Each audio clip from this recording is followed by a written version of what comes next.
You've undoubtedly heard the expression love at first sight. Well, our next story is a perfect example, although you may not think so when I tell you that the two people involved spent nearly 5 years together before they both could see that they were in love. Sounds confusing? Well, love is always a little complicated.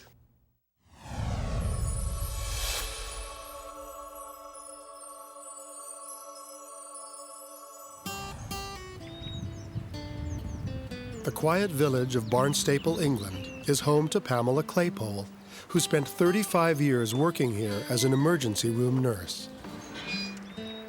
In her free time, Pamela pursued less stressful activities. I would love gardening, to see the spring flowers come up, the daffodils, the tulips, to see the crocuses blossom. But the beauty of the world around her was about to disappear. I don't know what happened. All I can tell you is that I was found here in this house unconscious. Pamela had suffered a series of strokes which left her in a coma. And when she woke 12 weeks later, her entire world had changed. Good morning, Pam.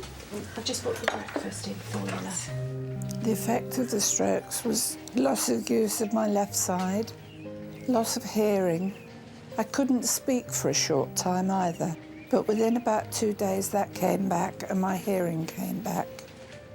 What would not return was her near-perfect vision. A bit of seance. Let's just check now. It was as if I lived in a thick mist all the time. I couldn't see people's features. All I could see was a misty shape in front of me. Come on. The doctors examined me and said that I would never see again. Faced with incurable blindness, Pamela struggled on, slowly learning to navigate her way around her home. It was difficult finding my way round to start with, but gradually you come to terms with it. Still, there were moments of deep despair. I sometimes wish that I had not been resuscitated because I felt without my sight, what is their purpose in life? I did pray every night, perhaps 2 or 3 times during the night if I woke up. Please let me see again. Pamela's condition made even the smallest household repairs impossible. Hello, I hear you're a very good plumber. I've got trouble with my sink. I can't unblock it. Would you come over?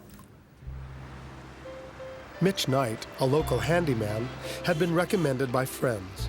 A single man devoted to his work, he was more than happy to come to the aid of a damsel in distress. Mitch the plumber, you got trouble with your sink? Oh, yes. Come in, please. Okay. When I first saw her, she was pretty dismal. Just didn't seem very happy. I think her eyesight made her feel pretty bad.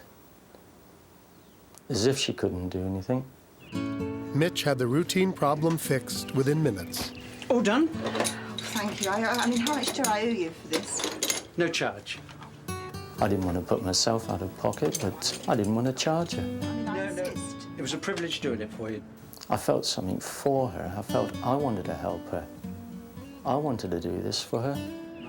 And I could see her getting happier, which is what I loved. It made me feel great. You can pay me in kind another day by making me a cup of tea. Right, I will. Okay, Thank you. I'll see myself out.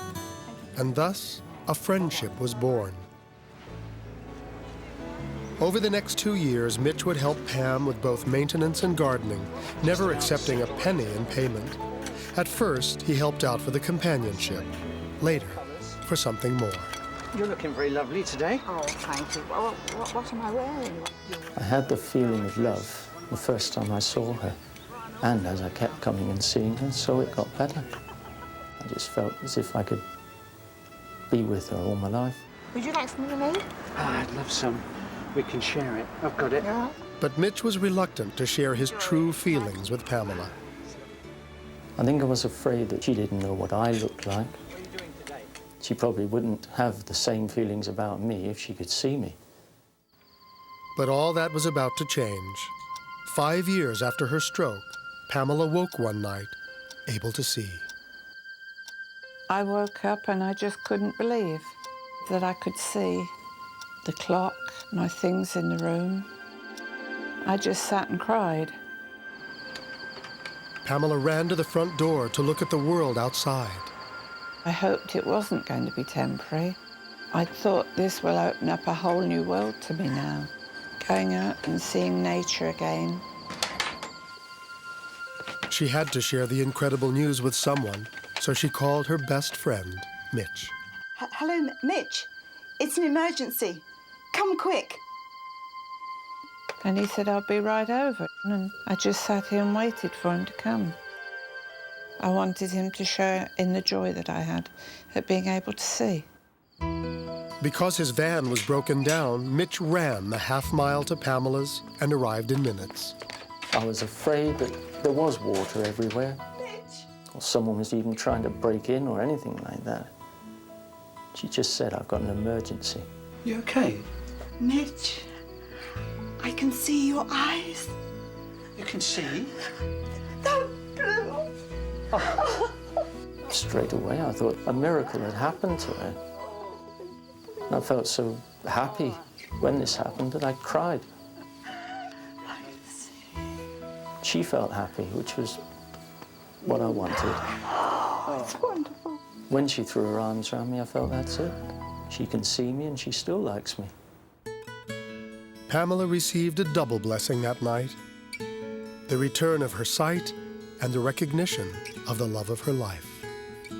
In January of 1998, Pamela and Mitch were married in a small ceremony with family and friends. The love that I felt for Pam was something I felt inside me all the time since I'd seen her. When I got married to her, I just felt we've got a life. Today, Pamela and Mitch are happily married in a relationship in which nothing is ever taken for granted. Oh, it's beautiful. When we do things, when we go out, when we go into town, we're happy. Oh, I love you, Mitch. I think it did happen because of my prayers. I'm a great believer in prayers. And all the churches in the area were praying for me too. And obviously, our Lord thought that He would give me the answer to my prayer.